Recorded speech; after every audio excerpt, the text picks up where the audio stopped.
Hello everybody, we welcome you back to another episode of the Foundation Files. This is your host Gian. I'm sitting here with my co-hosts James and Ren. How are you all doing tonight? My face is numb. I got my wisdom teeth out, so this is awesome. I just got off of a 7-hour shift, but we live, we laugh, and we love.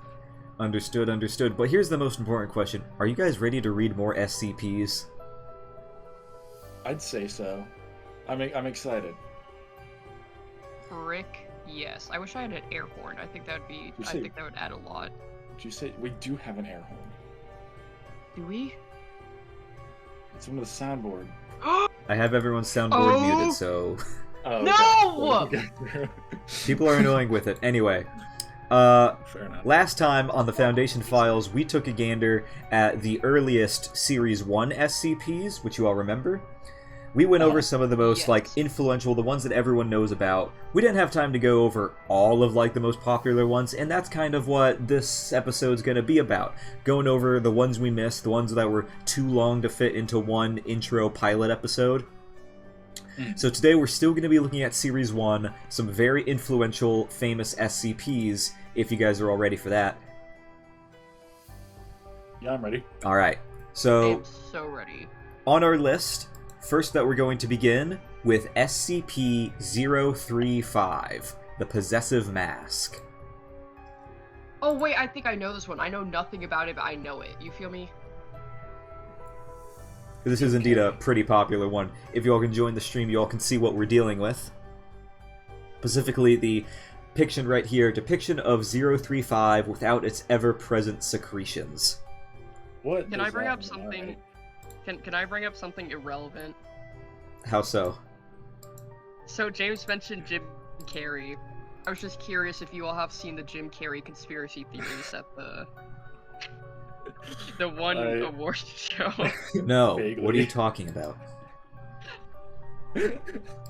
Oh my, okay. Am I allowed to get off track here? How long is this gonna be? I don't Okay, think hold on. it'll Let me take just too send long. you a It's not picture. very long Let me just. thing.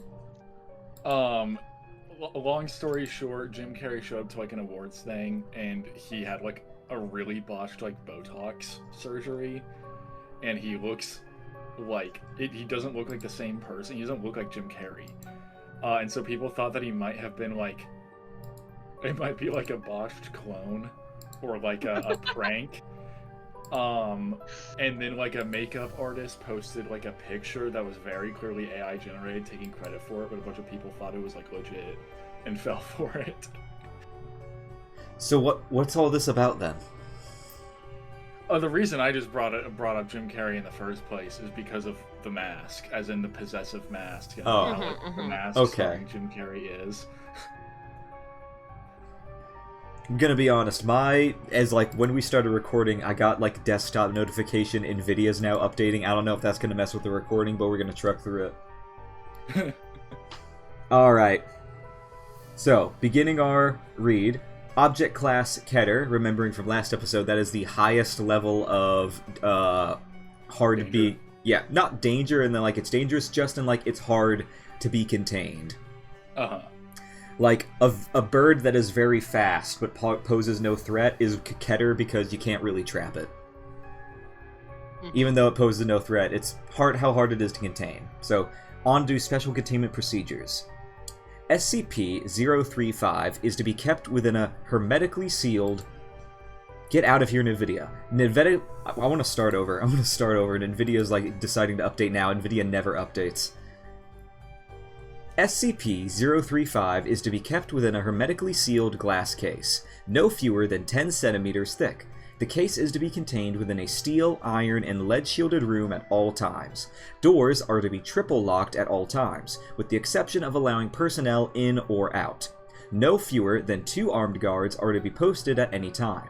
Guards must remain outside at all times and are not allowed within the containment room under any circumstance.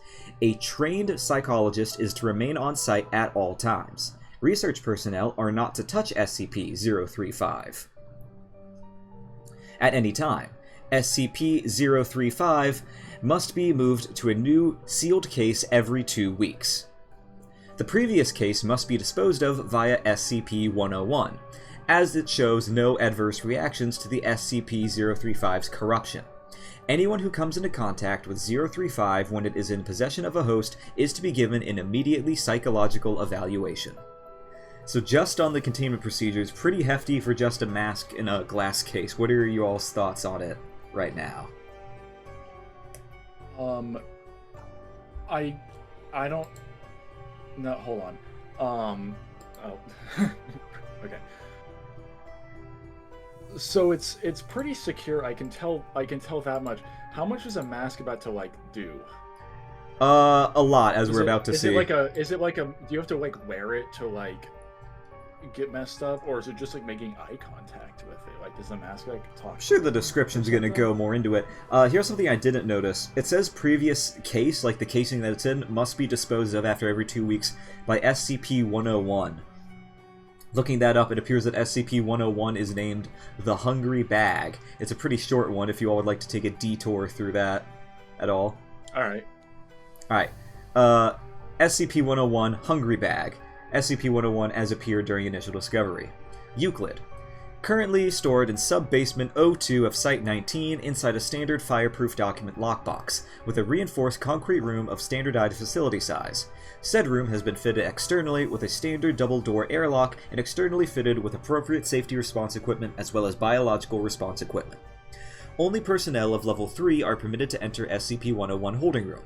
Personnel of Level 2 or lower are permitted to interact with 101 only with directions from a Level 3 or higher personnel, or with standing directives. The airlock for 101 is to be set to a standard 10-minute cycle, during which standard screening scans for biological or environmental hazards will be made. 101 is under standing directive for using O600 in 2,000 hours. Outside of the airlock of the holding rooms for SCP-101, 2 Level 2 guards are to be posted at all times with overlapping shifts. Description: SCP-101 appears to be a satchel or bag of intermediate size, with observations ranging from an opening of 15 centimeters in diameter to 70 centimeters in diameter. The depth of the container has varied, but with no standard mean of equality to the relative diameter. The primary feature of SCP-101 is what appears to be a semi-humanoid mouth contained with the opening of the bag, with a mean standard of 31 centimeters of depth into the container without more than 2 standard deviations of variance regardless of the apparent external depth of the container. The mouth consists of 32 teeth of an off-white hue, all of equal shape and size, consisting solely of incisors and approximately 10 centimeters in length.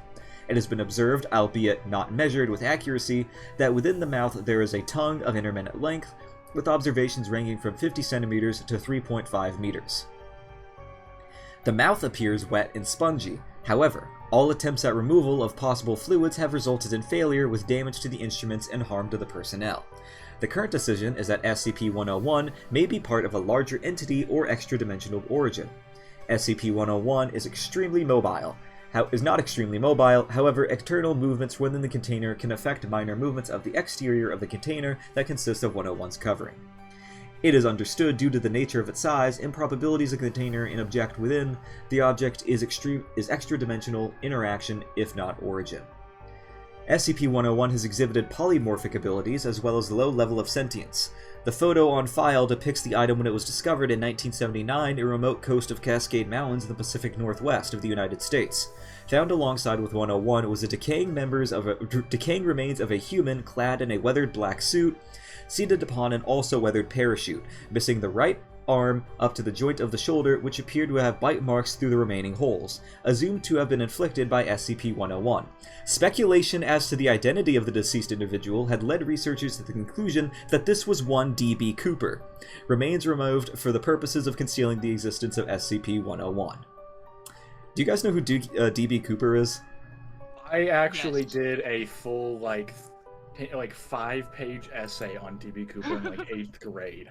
I love the D.B. Cooper case. If you can give, a short, 1-minute crash course for the audience on who D.B. Cooper was. Okay, D.B. Cooper, he was this middle-aged dude. He went onto a plane and told one of the flight attendants that he had a bomb and showed her what appeared to be dynamite. And he was like, hey, I think it was $250,000, something around that.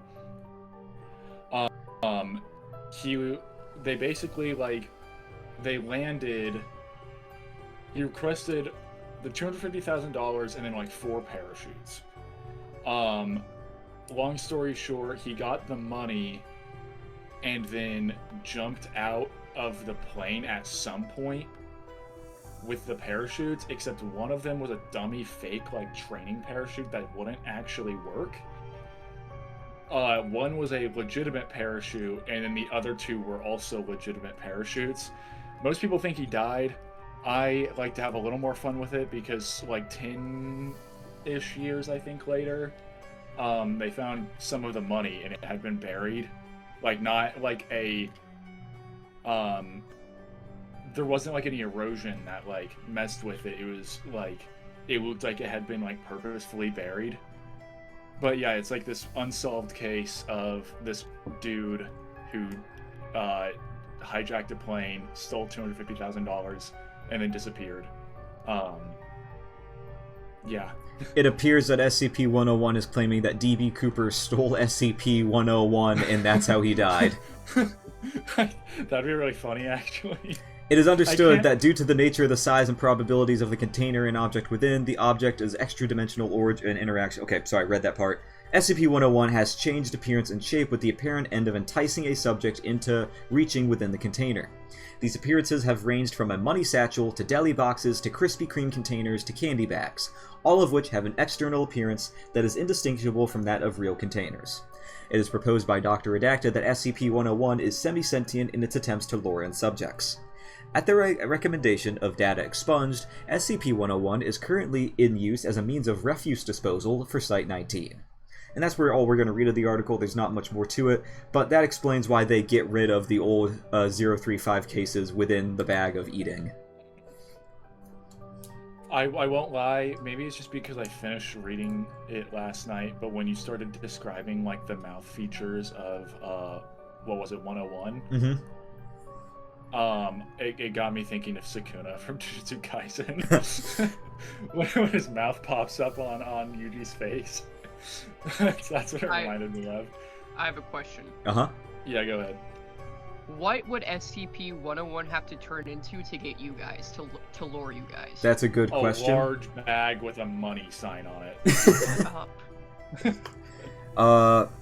There's rumors that for the next edition of Warhammer, like for 11th edition, the starter box is going to come out with a bunch of new orc models, so I'd say that. It's for free, and it's for me, and it's right in front of my doorstep, and I don't have to pay for it.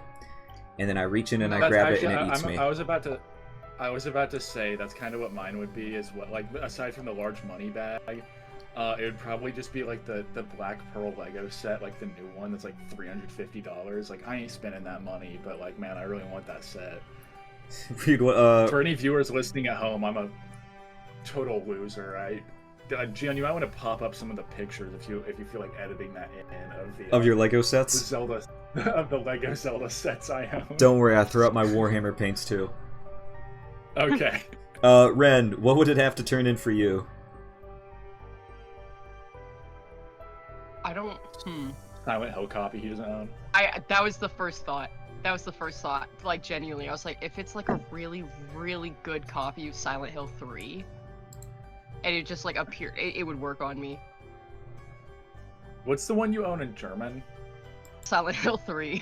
Oh, okay. So it'd be like an English copy of Silent Hill 3. Oh yeah. With like all the manuals. I mean, mine already has a manual, but it's in German, so I can't read it.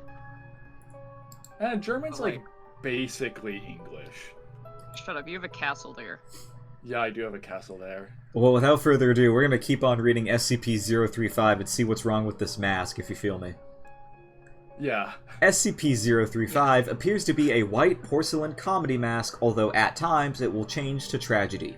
In these events, all existing visual records, such as photographs, video footage, even illustrations of 035, automatically change to reflect its new appearance. A highly corrosive, degenerative, viscous liquid constantly seeps from the eyes and mouth holes of 035.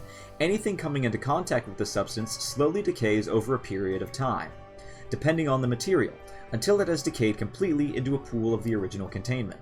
Glass seems to react the slowest to the effects of the item, hence the construction choice of its immediate container. Living organisms that come into contact with the substance react much the same way, with no chance of recovery. Origin of the liquid is unknown. Liquid is only visible from the front and does not emerge or is even visible from the other side. Subjects within 1.5 to 2 meters of 035 or in visual contact with it experience a strong urge to put it on.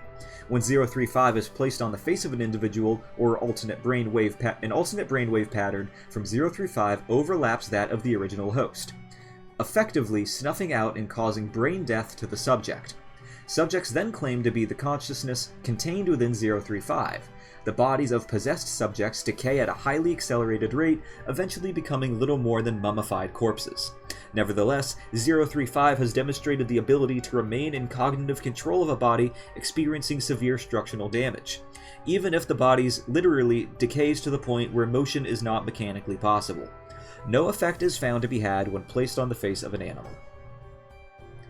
Conversations with 035 have proven to be informative. Researchers have learned about various details about other SCP objects in history in general, as 035 claims to have been at many momentous events. 035 displays a highly intelligent and charismatic personality, both amiable and flattering to all those who speak with it. 035 has scored in the 99th percentile on all intelligence and aptitude tests administered to it. It appears to have a photographic memory. However, psychological analysis has discovered that 035 to possess a highly manipulative nature, capable of forcing sudden and profound changes to interviewers' psychological state. 035 has proven to be highly sadistic, prompting some to commit suicide and transferring others into near-mindless servants with linguistic persuasion alone. 035 has stated that it has intimate knowledge of the workings of the human mind and implied that it could change anyone's views if given enough time. And that is all for the description, and there's a lot more addendums added onto this article if you all are interested in, but we do have like 2 more SCPs to go over. I mentioned before that we had 5 lined up, and 2 of them were just listed on later in the article right here if you guys are indeed interested in the mask and would like to keep reading it. I do really like this one. This one has a lot of cool, like, I don't know, the idea of it changing no matter what in all existing like records, depending on like what facial expression is, whether or not it's tragedy or comedy. I really like that. I think that's really cool. I think the goop is a little odd. The goop. So do they have to like replace the glass case every once in a while? Yeah, every 2 weeks. And the old case gets deleted by SCP-101. Huh. Alright, continuing on to the addendums. Additional. SCP-035 was found in a sealed crypt in an abandoned house in Venice in 18 redacted. Alright, Addendum 1.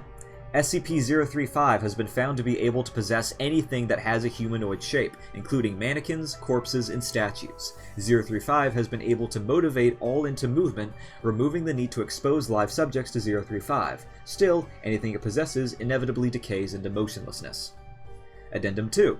035 has facilitated an escape attempt, convincing several of the research staff to aid it in its bid for freedom. Insurrection failed. All staff have been in contact with 035 have been terminated, and mandatory psychiatric evaluations have been implemented for all personnel coming into contact with 035. If you notice, I'm currently switching back up to try and look at the picture again, just to see if it does change. Is that something the website will do? Addendum 4. 035 has expressed an interest in other SCPs, most notably 4715 and SCP-682. I missed over 4715 when I was skimming over this, so I don't think we have time to look up that one, specifically because, like, the more we go into the series, the SCPs get longer and longer. But 682, we looked in last time. That was the hard-to-destroy reptile. Oh, I remember that one. That one was cool. Dr. Redacted has expressed worry that SCP-035 bond with either their regenerative qualities would negate its corruption and give it a permanent host. So this Redactor is theorizing that 035 wants to meet 682 because he can wear himself on it and have a permanent host because 682 cannot be destroyed. Yeah, I was about to ask, like, could the destructive goop kill 682 in theory? Yes. Well, it's theoretical, because if it fails, then 035 is in control of 682, which is probably worse than 682 on its own. Alright, Addendum 5. After several more escape attempts, and after reviewing 035's incident record, High Command has ordered that it be permanently sealed within the facility and prohibited from being allowed any more hosts. Several personnel have protested against this, with some even erupting into violence. As a direct result, all personnel that have come into contact with 035 have been terminated. Going forward, all personnel that deal with 035 are to be rotated frequently, and contact is to be limited even to its dormant state as little as possible. Addendum 6. Personnel within 10 meters of 035 has recently reported feeling unease, stating that they can hear unintelligible whispering. Several others have suffered from severe migraines. Object has been monitored, but there is no change in its dormant behavior, and no sound has been recorded. The motion to reinstate 035's host privileges have been brought up once more, if only on a temporary basis to discover these new changes in its object's behavior. Denied. Addendum 7. The walls of 035's containment cell have suddenly begun secreting a black substance. Tests on the substance have revealed it to be human blood, although highly contaminated with several foreign and unknown agents. Substance is corrosive, having a pH level of 4.5, and prolonged exposure to the walls has proven to be detrimental to their structural integrity. More notably, it seems to be forming patterns on the walls. Several segments seem to be in paragraphs in various languages, including Italian, Latin, Greek, and Sanskrit. Translations are pending. Other segments appear to be diagrams depicting ritualistic sacrifices and mutilation, often for the arcane benefit of the person committing them. Several staff members have been shocked to note that all of the sacrifices bear an uncanny resemblance to various personnel and their loved ones, often in conflicting positions.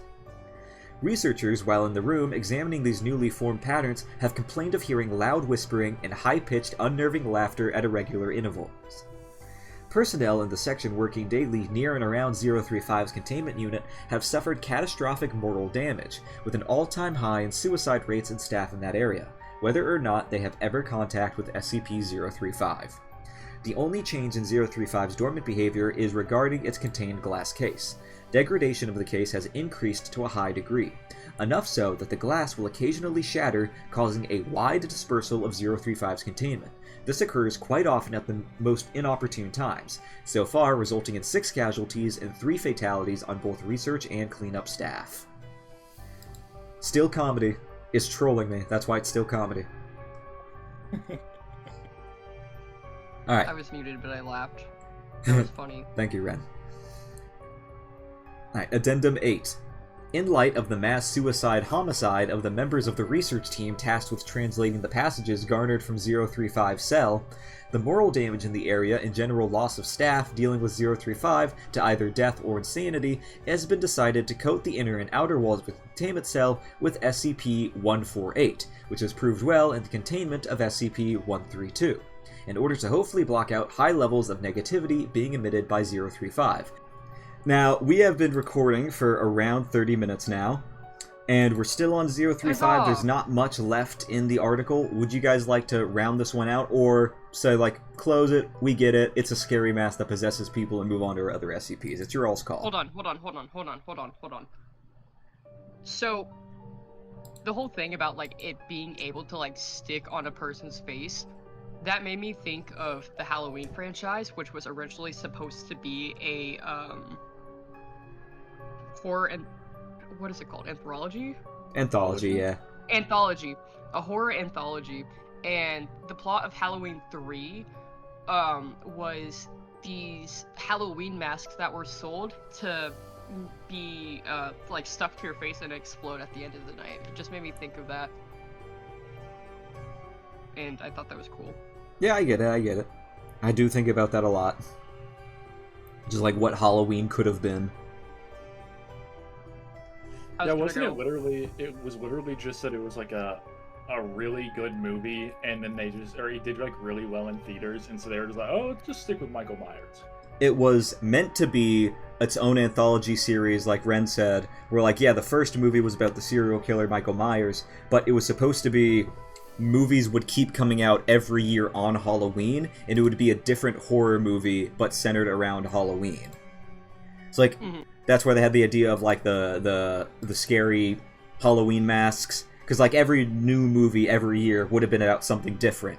But the studio liked the first one so much, they were like, make another one, but please make it about Michael Myers. So that's why the third one was different, because that's what Halloween was meant to be, just like a different horror movie every Halloween. But That's people really like cool. Michael I kind Myers. of wish it was like that, even though Michael Myers is so iconic.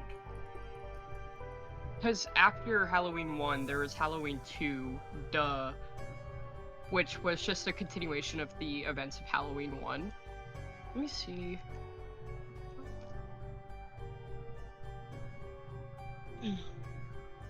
Okay, Halloween 2 was released on Halloween on October, of 1981.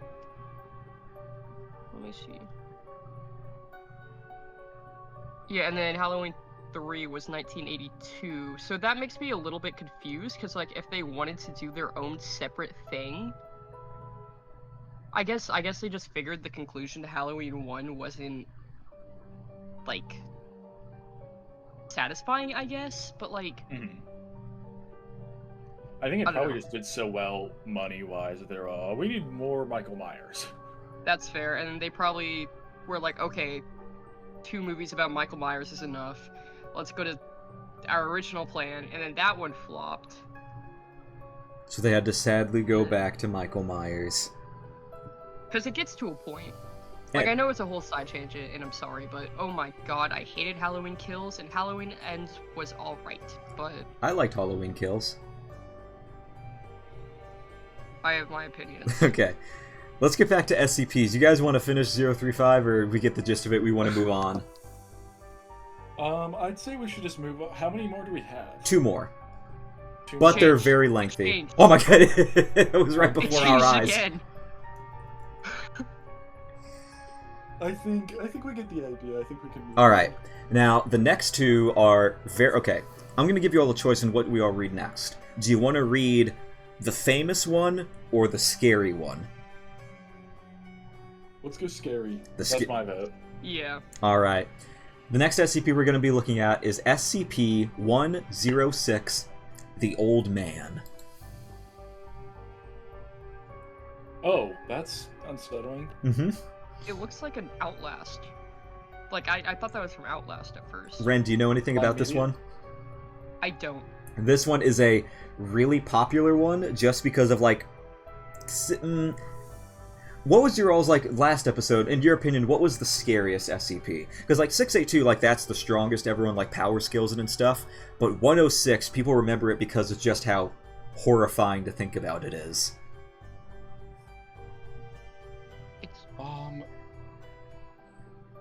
I don't remember. I feel like I really like the, it's the really iconic one. I can never remember what number it is. But it's the, like, main one with the weird 173. I see. So, moving... That's, like, the creepiest looking one to me. Mm-hmm. Even though I know it's just, like, a random, like, sculpture somebody made. So, let's get into 106, Object Class Keter. Its special containment procedures have been revised twice, so this is revision November 8th, or 11/8. I don't know if that meant a date, but here's its current containment procedures. No physical interaction with 106 is allowed at any time. All physical interaction must be approved by no less than 2/3 vote from O5 Command. Any such interaction must be undertaken in AR-2 maximum security sites. After a general non-essential staff evacuation, all staff, research, security, Class D, etc. are to remain at least 60 meters away from the containment cell at all times, except in the event of breach events. SCP-106 is to be contained in a sealed container, comprised of lead-lined steel. The container will be sealed within 40 layers of identical material, each layer separated by no less than 36 centimeters of empty space. Support struts between each layer are to be randomly placed. Container is to remain suspended no less than 60 centimeters above any surface by ELO IID electromagnetic supports. Secondary containment area is to be comprised of 16 spherical cells, each filled with various fluids, and a random assembly of surfaces and supports. Secondary containment is to be fitted with light systems capable of flooding the entire assembly with no less than 80,000 lumens of light instantly with no direct human involvement. Both containment areas are to be remain under 24-hour surveillance. Any corrosion observed by any containment cell surfaces, staff members, or other site locations within 200 meters of 106 are to be reported by site security immediately. Any objects or personnel lost to 106 are to be deemed missing or killed in action. No recovery attempts are to be made under any circumstances. Note: continued research and observation have shown that when faced with highly complex random assemblies of structures, 106 can become confused, showing a marked delay in entry and exit from said structure. 106 has also shown an aversion to direct sudden light. This is not manifested in any form of physical damage, but as a rapid exit to a pocket dimension generated on solid surfaces. These observations, along with those of lead aversion and liquid confusion, have reduced the general escape incidence to 43%. The primary cells have also been effective in recovery incidents requiring recall protocol redacted. Observation is ongoing. So a pretty lengthy containment procedures, especially considering that that's the third revision. Yeah. I'm a little. I think the picture kind of lends a lot to how like spooky this one is. Mm-hmm. I do really like the picture of it. It kind of reminds me of like, I feel like, I mean, I don't know much about this one. John, how long have you, or like, how old is this one, I guess? This or how is long have you known about one of the earliest, so like around 2007, 2008. Okay, I'm just mostly asking because I want to know when the picture was made. Okay, That was maybe this is before or interesting after. because the picture we're looking at now was done not like recently, but like this is a newer picture from like I want to say maybe 2020. Oh, that's like recent. Okay. And yeah, so this is the updated picture. It used to be something else that I'll see if I can send to you all later. But yeah, this is a pretty recent, and I remember like checking this one day and being like, oh, they changed it. That's scary. I'm mostly just asking because this one definitely could strike me, especially since it's not like 2006, 2007. But yeah, there used to be something else, but this is the new and updated picture for him. Alright, moving on to the description. And then people kind of built up around it, Oh, which yeah. I think could be really cool. Description: SCP-106 appears to be an elderly humanoid with a general appearance of advanced decomposition. This appearance may vary, but the rotting quality is observed in all forms. 106 is not exceptionally agile and will remain motionless for days at a time, waiting for prey. 106 is also capable of scaling any vertical surface and can remain suspended upside down indefinitely. When attacking, 106 will attempt to incapacitate prey by damaging major organs, muscle groups, or tendons, then pull disabled prey into its pocket dimension. 106 appears to prefer human prey items in the 10 to 25-year-old age bracket. 106 causes a corrosion effect in all solid matter it touches, engaging a physical breakdown in materials several seconds after contact. This is observed as rusting, rotting, and cracking of materials and the creation of a black, mucus-like substance similar to the material coating of 106. This effect is particularly detrimental to living tissues. It is assumed to a pre-digestion action. Corrosion continues for 6 hours after contact, after which the effect appears to burn out. 106 is capable of passing through solid matter, leaving behind a large pass of corrosive mucus. 106 is able to vanish inside solid matter, entering what is assumed to be a form of pocket dimension. 106 is then able to exit the dimension from any point connected to the initial entry point. Examples: entering the inner wall of a room and exiting the outer wall, entering a wall and exiting from the ceiling. It is unknown if this is the point of origin of 106 or simply lair created by 106. Limited observations into the pocket dimension have shown it to be comprised mostly of halls and rooms with data expunged entry. This activity can continue for days, with some subject individuals being released for the express purpose of hunting, recapture, and data expunged. Addendum. SCP Review Notes. Due to exceedingly difficult contained nature of SCP-106, SCP is to be reviewed every 3 months, or during post-breach incident. Physical restraints are impossible, and direct physical damage appears to have no effect on 106. Current SCP, as of date redacted, revolves around basic observation and immediate response. Previous, more proactive special containment procedures have been recalled due to the events on breaches on dates redacted. Notes of behavior. SCP-106 appears to go through long periods of dormancy in which it will remain completely motionless for up to 3 months. The cause for this is unknown. However, it has been shown that this appears to be used as a lulling tactic. SCP-106 will emerge from the state in a very agitated state, and will attack and abduct staff and cause gross damage to its containment cell at the site at large. Recall protocol, data expunged. SCP-106 appears to hunt and attack based on desire, not hunger. SCP-106 will attack and collect multiple prey items during a hunting behavior event, keeping many alive in the pocket dimension for extended periods of time. 106 has no determinable limit and appears to collect a random number of prey items during an event. The inner dimension accessed by 106 appears to be only accessible by 106. Recordings and transmission devices have been shown to still operate inside the dimension, though recordings and transmissions are very degraded. It appears that 106 will play with captured prey and appears to have full control of time, space, and perception inside the dimension. 106 appears data expunged. Recall protocol. In the event of a breach of 106, a human within 10 to 25 years of age bracket will be prepped for recall, with the compromised containment cell being replaced and restored for use. When the cell is ready, the lore subject will be injured, preferably by the breakage of a long bone, such as a femur, or severing of a major tendon, such as the Achilles tendon. Lore subject will then be placed in the prepped cell, and the sound emitted by said subject will be transmitted over the site's public address system. SCP-106 will typically begin to gravitate toward the lore subject within 10 to 15 minutes after hearing the subject. 106 not respond to the initial broadcast. Additional physical trauma is to be administered to the lore subject at 20-minute intervals until 106 responds.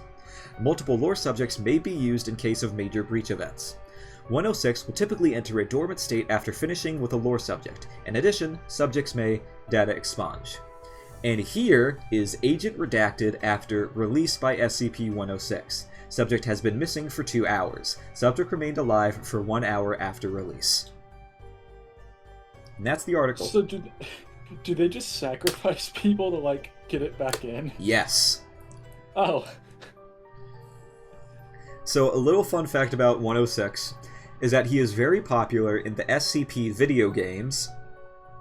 The first SCP video game was SCP Containment Breach, where you play as a test subject in Site-19, and then a site-wide containment breach happens, and you have to find a way to escape the facility while all the SCPs are running around trying to kill you. 106 is interesting, because Containment Breach is kind of like a Metroidvania, where like you have to like find different keys to get to higher levels to try and escape. And if you remain in one location for too long, 106 will appear and try and hunt you down. That's really cool. So in order really to like this one. stop that from happening, you have to find its containment cell and sacrifice somebody to the femur breaker in order to get it recontained. I really like that. I think that's like a really cool, like, scary SCP. Oh yeah.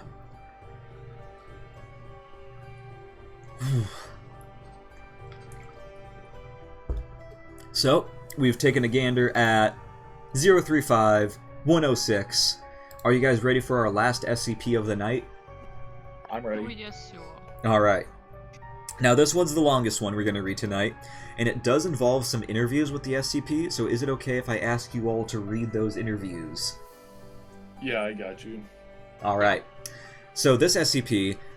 Now, I didn't include this in the last episode, even though that it is arguably the same level as popular as the ones we covered last episode, just because of that SCP's length. I would not be surprised if this is like top 5 or top 3 most famous SCPs of all time. And I am of course referring to SCP-049, the Plague Doctor. Goat. Do you guys have any information on this one? I have no. I was low-key half expecting you to do like a bait and switch where it's gonna be some really like niche one that like you found as a joke. Oh no, this is a fan favorite and for good reason, as you will see why. Once again with 106, this is a pretty recent picture. The picture's been updated a long time throughout the years. But what we're seeing right now is the current iteration. This one, it gets updated a lot with like new additions just because it's so beloved. Even though it's one of the first ones ever made, people just love it so much they keep coming back to it, they keep adding on more stuff to it. So, let's get ready. Object Class Euclid. Containment Procedures. SCP-049 is contained within a standard secure humanoid containment cell in Research Sector 2 at Site 19. 049 must be sedated before any attempts to transport it. During transport, 049 must be secured within a Class 3 humanoid restriction harness, including a locked collar and extension restraints, and monitored by no fewer than 2 armed guards. While SCP-049 is generally cooperative with most Foundation personnel, outbursts or sudden change in behavior are to be met with elevated force.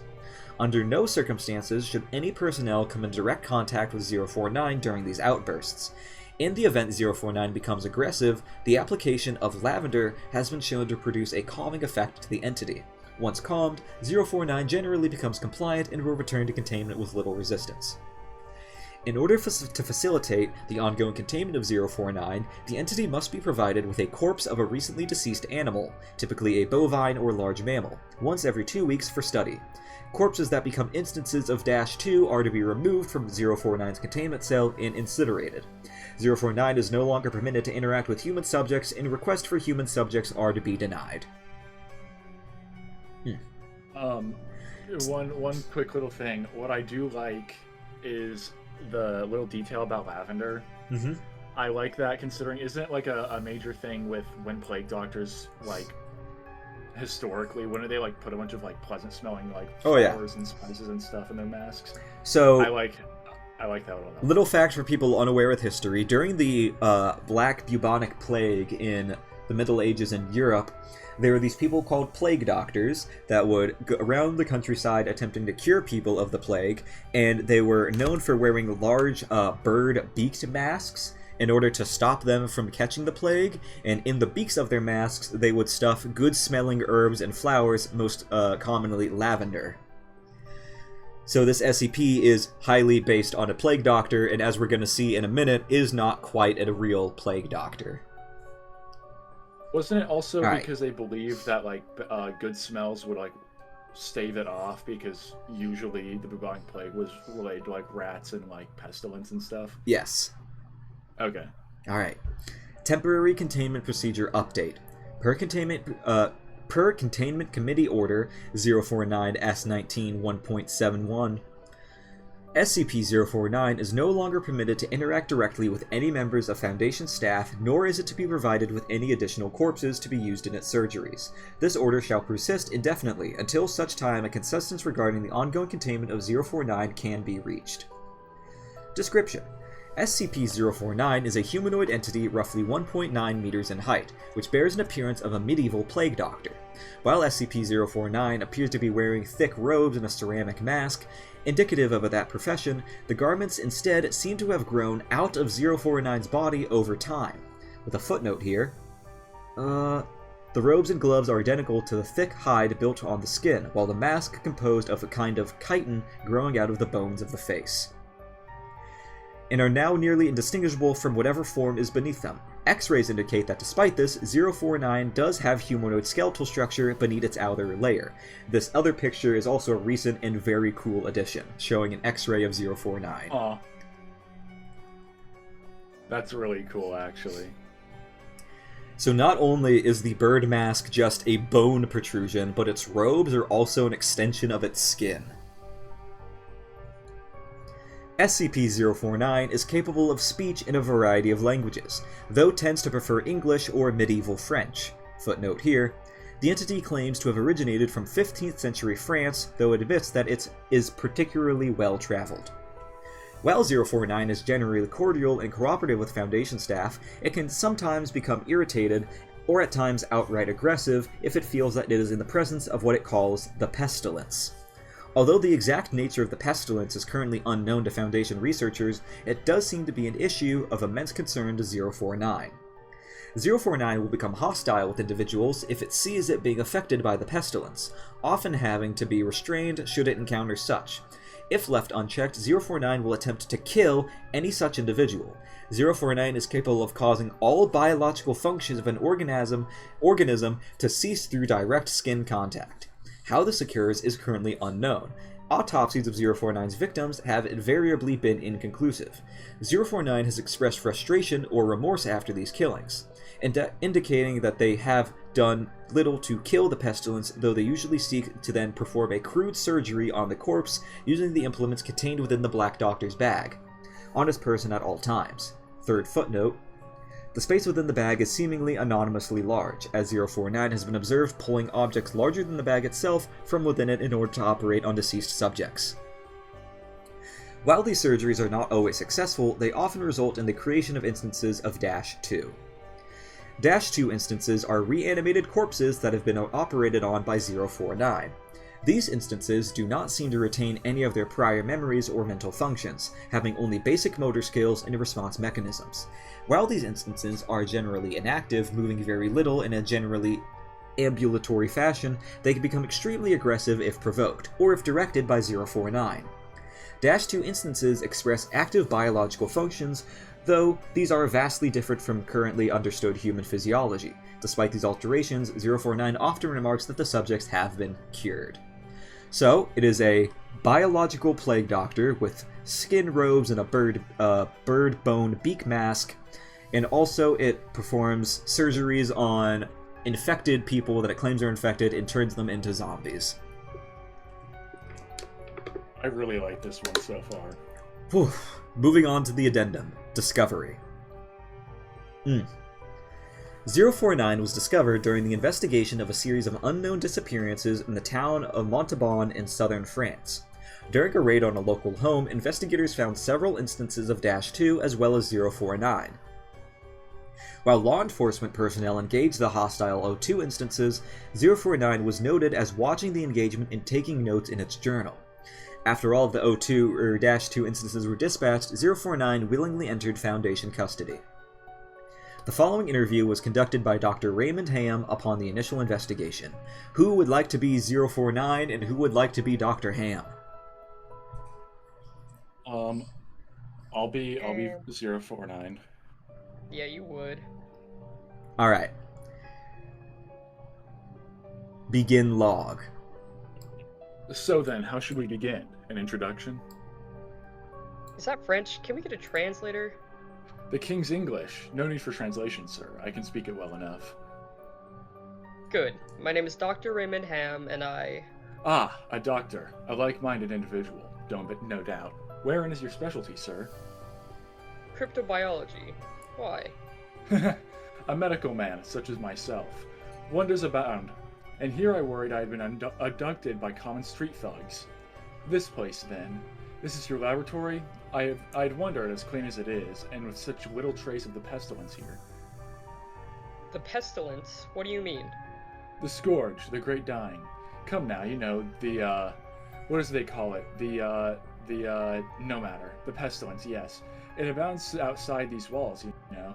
So many have succumbed, and many more will continue to, until much time as a perfect cure can be developed. Fortunately, I am very close. It is my duty in life to rid the world of it, you see. The cure to end all cures.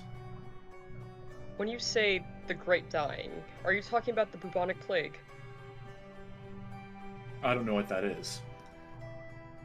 I see. Right. Well, the entities or agents encountered at that house. They were dead when you encountered them, yes? And you reanimated them. In a manner of speaking. You see things too simply, Doctor. Expand your horizons.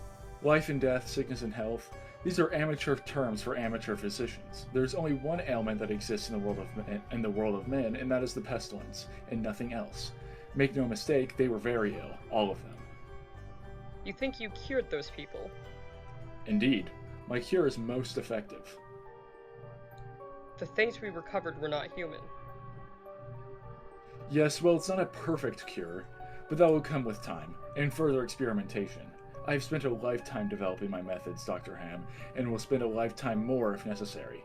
Now we have wasted too much time. There is work to do. I will require a laboratory on my own, one where I can continue my research unimpeded, and assistance, of course, though I can provide those on my own in time. I don't think our organization will be willing to... Nonsense. We are all men of science. Fetch your coat and show me to my quarters, Doctor. Our work begins now. End log. Great job, both of you. I really enjoyed that. Thank you. Thanks. Interviewer's note. While SCP-049 is capable of communicating in a very human way, there is a strange sense of unease that one experiences when it's in its presence. Make no mistake, there is something very uncanny about this entity indeed. Additionally, we've confiscated that pointed stick that 049 keeps waving around. Part of this was due to the standard confiscation protocols for the possession of anomalies, and part because 049 really is a menace swinging it around like he does. The entity was displeased at first, but after we made some concessions in providing it with test subjects, which are admittedly more for the benefit of our own research, it warmed up to the idea. Addendum 2. Observation Log. While in containment at Site-19, 049 has spent a considerable amount of time studying and performing surgery on the various mammalian corpses it has been provided. 049 will routinely spend several days performing surgery, and then, regardless of whether or not the corpse becomes an instance of -2, spending several more days documenting its findings in a thick leather journal stored within the doctor's bag. 049 will often seek to share its findings with members of the Foundation staff. The following is a log of several occasions during 049 was observed operating on a mammalian corpse. Observational Log Summary. Subject 049. Preface. Test Subject, D-Class, was introduced into the 049 containment cell. The entity expressed sincere gratitude towards all members of the containment and research staff. 049 began asking D-Class several standard medical questions, as it began removing tools from its bag. Shortly after finishing its preparations, 049 quickly closed the distance between the two, killing the subject with a touch to the throat. Afterwards, 049 made a number of considerable alterations to the basic structure of the subject's corpse, often introducing fluids from within its bag into the subject by way of hand-powered pump and copper tubing. The resulting 02 instance became animated, flailing and grasping at the walls of the chamber with a number of manufactured limbs while moaning out an oblong orifice now present in its sternum. During this time, 049 was observed taking notes of the instance in its journal, and remarking to the watching research staff about the efficiency of its cure. Security personnel entered the chamber to move 049 back to its containment and were attacked by the instance. Security team dispatched the two instance. 049 returned to containment with no resistance, stating that it was pleased with the results. Observational Log 2. 049 was provided the corpse of a recently deceased goat. 049 expressed gratitude at the provision. 049 operated on the goat corpse for several days, eventually resulting in an instance of -2. 049 expressed pleasure at the outcome, though admitted the disease still has a nascent stage. My veterinarian practice is rudimentary, but the patient responded well to the procedure. Observation Log 3 Summary. 049 was provided the corpse of a recently deceased orangutan. 049 expressed noted gratitude at the provision due to the similarities between the orangutan and common human physiology. 049 spent several days operating on the orangutan, reanimating it several times. However, 049 appeared to be discontent with the results it experienced, returning to the creature 3 times after its initial reanimation for additional work. After it was unable to reanimate a corpse a 5th time, 049 turned the corpse over to Foundation staff for incineration, stating, "I have learned so much from this, though I fear my early optimism was misplaced. I hadn't yet come across such a stumbling block in my road to the cure. More subjects like this would do a great deal in advancing my research." Observation Log 7. Full. Preface. 049 was provided the corpse of a recently deceased bovine. 049 expressed mild annoyance with the provision, though it accepted nonetheless. With a footnote, 049 had stated its desire to work on human subjects several times between this occasion and the earlier provision of an orangutan, nothing its discontentedness when they would be provided. Observation Notes. 049 spent several days operating on the bovine corpse, breaking only to dine on a requested dinner of thin crackers, salted pork, and hard cheese. 5th footnote. 049 has expressed that it does not require sustenance, but enjoys and it feels that the food helps put in the right mind to operate. Beginning first by embalming the corpse. 049 was observed produced by a number of long syringes from its bag, each containing a different dark viscous fluid. 049 described these fluids as essence of the humors, and elated by saying, "The pestilence may bring about a systematic imbalance. In such a case, before true healing can begin, one must find the humors and balance, or the body will reject the cure." Sixth footnote, 049 added by the statement by saying, "This is of course elementary knowledge for the practical physician. I would have thought you would have been learned this during your education." Over the next few days, 049 spent a considerable amount of time adjusting the organs of the bovine corpse with a number of large metal instruments. After 8 days, 049 produced a lightning rod, which Dr. Ham exchanged for an electrical cattle prod attached to an extension cord, and struck the corpse in several locations.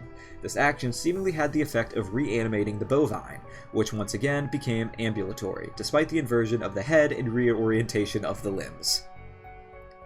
Follow-up interview. Dr. Ham, 049, returning, begin log.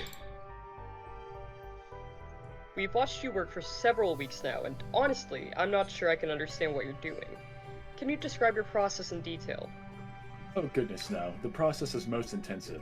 As I said to your assistant, the best instruction you'll find about my methods are here in my journals, as I have kept exhaustive records of my work there. Here's the 7th footnote.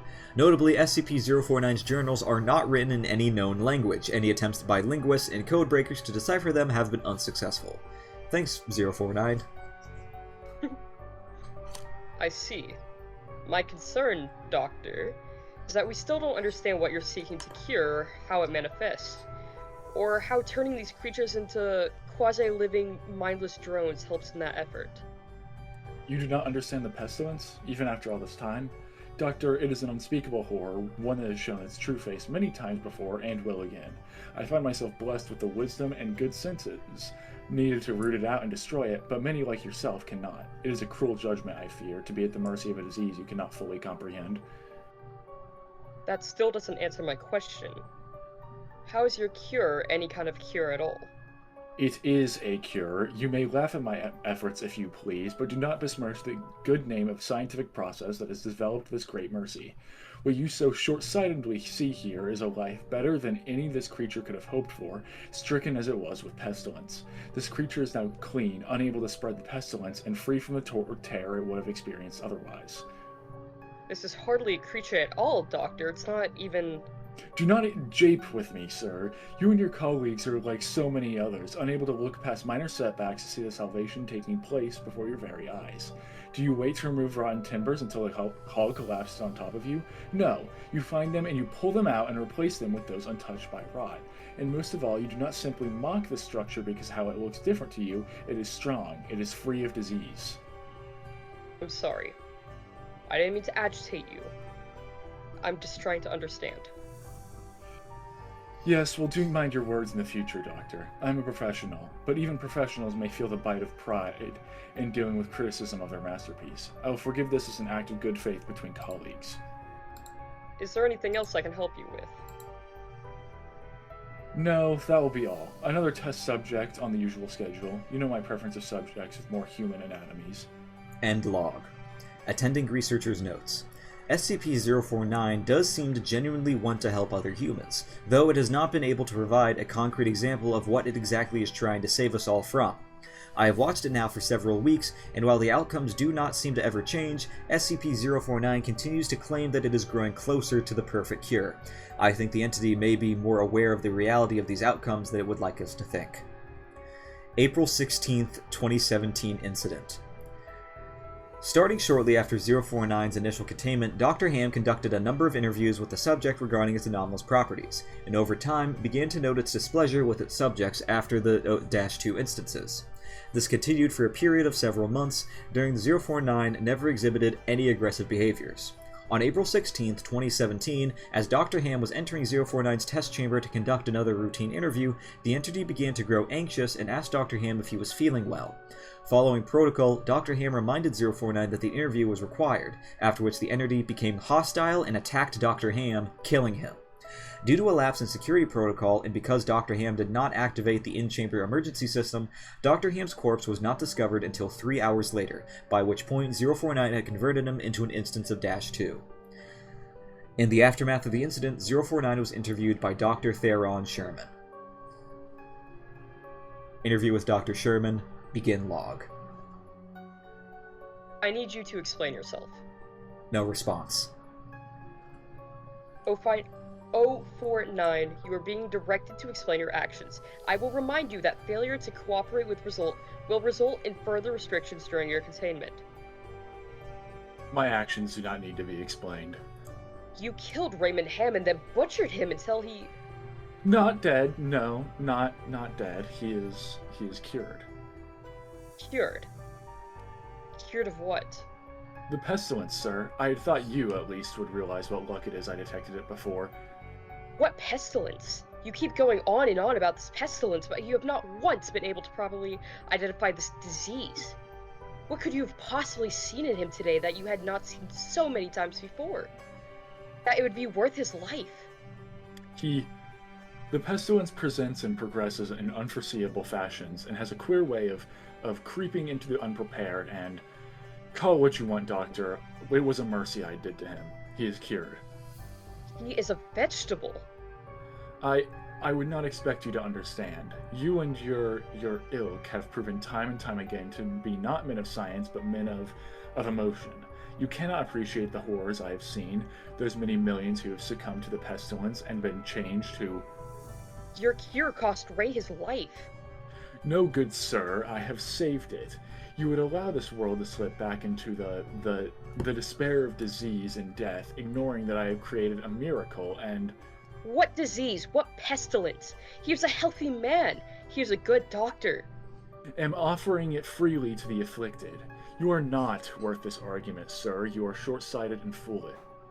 Dr. Ham was sick, and I cured him. I am the only one who can do this. My work must continue. There's still so much more to learn, and so much to... I've had enough of this. Consider your allowances revoked. Welcome to Containment, 049. And others can be saved. Even you, though you do not deserve it, might be saved. I can save them all. I can cast down this plague once and for all. I can do this. Only me. I saved him. Dr. Ham, I cured him. He was sick. I know he was sick. I know he was, and you are all sick, but I can save you. I can save all of you, because I am the cure. Addendum 4, Post-Incident Report Interview. The following interview is an excerpt from the April 16, 2017 049 Incident Report. The interview was conducted by Dr. Elijah Itkin and took place 3 weeks after the start of the initial investigation. Interviewer, Dr. Elijah Itkin. Interviewee, SCP-049. Begin log. 49. We are conducting this interview to close out our investigation of your actions taken on April 18th, April 16th, is that? April 16th, that resulted in the death of a staff member. Do you have any comments to make? Only that I look forward to the day when you will allow me to resume my work. I have spent the last few weeks compiling my notes and constructing a new theory for how the pestilence was able to infect someone in such an insidious manner that I nearly couldn't detect it. Have you experienced any remorse for your actions, for the death of Dr. Ham? Yes. Well, the death of a colleague is always regrettable, but in the face of the pestilence we must be swift, Doctor, and act without hesitation. Dr. Sherman noted in his report that you seemed to be mournful during your initial interview. Mourn, perhaps. I had not thought that. It is lamentable that a fellow doctor became infected, but the work continues. Regrettable as it was, Dr. Ham's death provided an important insight. Living human subjects are the only way to proceed forward, I am decided. My cure is of little use on dead flesh, and I have gleaned all I can from your generous supply of corpses. My desire turned towards tending to those who still live suffering, to those still living who suffer from the disease. I'm afraid you're going to be disappointed. Oh, Doctor, I want to be so sure. End log. And that is all that is written for SCP-049. I can see why this one is popular. I want to know more. Now, I don't know if it's frustrating or interesting, but I think I mentioned in the last episode how the Foundation has a bunch of different canons, where like there's a bunch of different like timelines and storylines of like things that happen. And similarly, because like it's like a free writing experience and project, there's a bunch of different canons or like history behind 049 tying it into other SCPs, so there's no real concrete answer on what its backstory is, but a lot of people have a lot of different interpretations that tie into other SCPs and other tales. Like, I'm pretty sure I remember one from hearing a long time ago, how somehow 049 came from, like, a same place as, like, 035, the Mask. Like, they're from the same place, and they're familiar with each other. I really like this one. This one's really cool. I love this one. You can also tell, like, how extremely popular it is because, like, what I'm saying is, like, what I think makes this so popular is because, unlike the other ones where it's just, like, a scary monster, and what's cool is that, like, it's unique, this one, yeah, it's a monster, it's unique, but it's also a character. Yeah, I like that this one has more story to it. I think that's a big reason why I liked this one so much. Was because a lot of them, generally, it's like, it describes, like, some creature or object that's, like, weird and messed up, but it doesn't, like, go too in depth on, like, what their actual deal is, or it doesn't, like, have too much story around them a lot of the time, and so I really like that about this one.